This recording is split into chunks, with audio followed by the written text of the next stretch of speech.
Hi అండి. Welcome to మేము గోదరల్మే. ఈరోజు ఒక ఇన్స్టెంట్ డిష్‌తో మీ ముందుకైతే వచ్చేసాను. అదే ఎగ్ స్వరి జిలేబీ అనమాట. దానికి స్క్వేజర్ కూడా ఫ్రీ ఇచ్చాడు.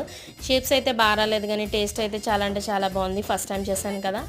అండ్ బౌల్‌లో ఫస్ట్ ముందుగా ఈ మిక్స్ చేసుకొని 125 ఎంఎల్ కరెక్ట్ మెజర్‌మెంట్‌తో వాటర్ కలుపుకుంటూ లంప్స్ లేకుండా పక్కన పెట్టుకోవాలి. అండ్ ప్యాన్‌లో 100 గ్రామ్స్ బెల్లం వేసుకొని 200 ఎంఎల్ వాటర్ వేసుకొని షుగర్ సిరప్ తయారు చేసుకోవాలన్నమాట. అండ్ నెక్స్ట్ కడాయి పెట్టుకుని దాంట్లో 200 ఎంఎల్ ఆయిల్ వేసుకుని బాగా హీట్ చేసుకోవాలన్నమాట. మ్యాక్సిమం హై ఫ్లేమ్లోనే ఉంచుకోవాలండి.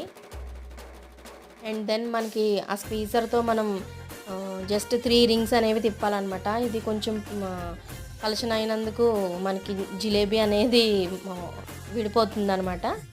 సో అవి తీసుకుని పక్కన పెట్టుకుంటాం అనమాట. పక్కన పెట్టుకున్న షుగర్ సిరప్లో జస్ట్ ఒక 2 మినిట్స్ ఉంచుకుని తీసేయాలన్నమాట. లేకపోతే స్వీట్ అనేది మనకి ఎక్కువైపోతుంది. ఈ వీడియో మీకు నచ్చిందని అనుకుంటున్నాను. Thank you for watching my video.